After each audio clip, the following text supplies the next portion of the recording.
You and I go hard at each other like we're going to war. You and I go rough. Dogfish 5.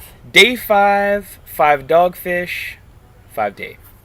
Today, we're drinking the 90-minute Dogfish Head IPA. Imperial IPA. That's actually the first time that I read that. It's not just the 90 IPA, it's the Imperial IPA. Imperial. So, what do we have here? Well, we have an Imperial India Pale Ale featuring a single, constant 90-minute hop addition. It's balanced by a ridiculous amount of English two-row barley. Then, we dry hop it in every tank.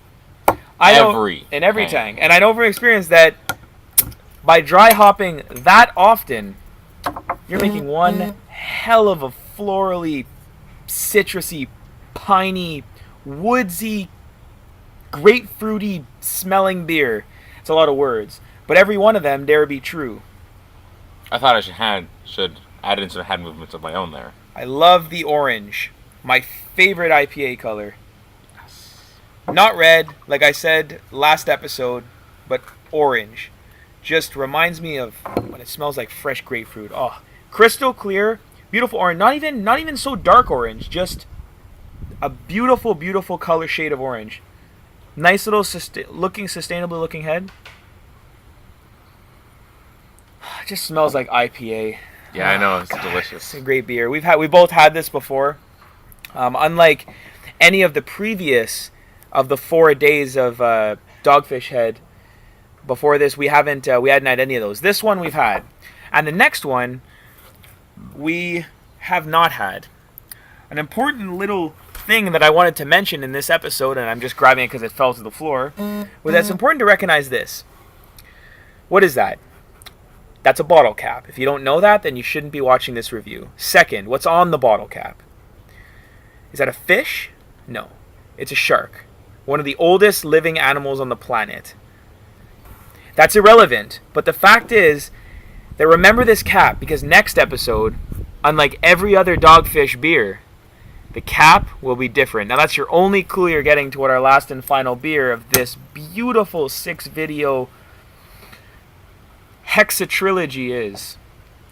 Hexa-trilogy. Completely oblivious. Anyways, back to the review. I'm getting powerful grapefruit hints. Like, very powerful. I'm getting, besides my nose in the beer, I'm getting a lot of, like, citrus. I'm getting a very small amount of, I wouldn't say pininess, but like a floral, a spicy floral sense. Yeah, spices. Like some sort of spices. Almost similar to raison d'être. Yes. Or no, saison du boeuf. That's it. Yeah, with this, like one of those spices. I don't know which one exactly. A sweeter one. Definitely a sweeter one. Anyways, let's go in for a little bit of a taste test here.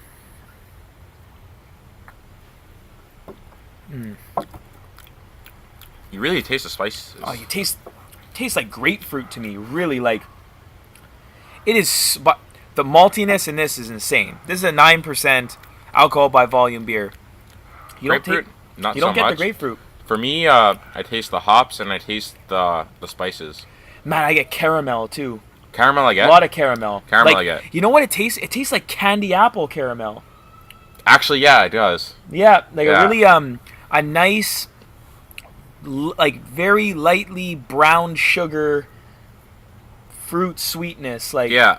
Oh, it's very, very nice. It's actually like as if you dipped whatever we'll call it a couple of fruits, whether it's an apple, a grapefruit, and lightly in brown sugar, and just cook that in the oven. Get that nice taste of like almost like what you want to put on oatmeal in the morning.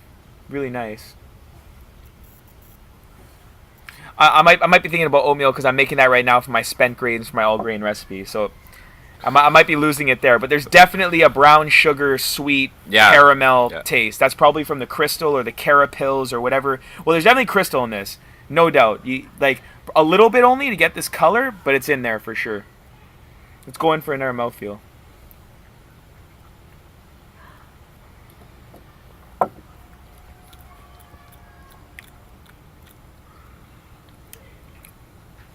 It's bitter.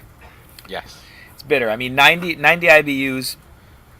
It gets to that point where, but it's not as bitter. Like, we just had one of my homebrews, and that thing was a lasting bitterness. This is different because this bitterness and the sweet is heavily sweet beer. This one. Yeah, it's very different beers. Completely. Oh, mine was a lot more on the darker, Belgian-y, chocolatier taste. Like a lot more foreign. Let's say this is very American IPA style. Yeah, I find yours more bitter too. Yeah, it's definitely more of a lasting. Like, oh yeah, it is. Yeah. It's about 110 IBUs probably. In any case, this is a great. This is so much better than the 60. I have to admit, as an IPA, it's better than the Apra Hop. Apra Hop's a unique beer, and I love it. I drink pint after pint. This I wouldn't drink pint after pint, but this I would. I go in and I want a pint of 90 minutes. You can, if you can get a pint of 90 minute, you better take it because it's delicious. And if you like IPAs, if you like that grapefruit, brown sugar, sweetness, any other, what was your biggest trait in this beer? Actually, for the first time, I tasted the spices in this beer. The spices, yeah. There's definitely some underlying floral, like flowery kind of spices from the hops that definitely get in there and overwhelm the palate, but very much complement the other flavors. So cheers, Yanni. 5 on 5 to 90 minute guaranteed. Thanks, Dogfish Head. You and I go hard.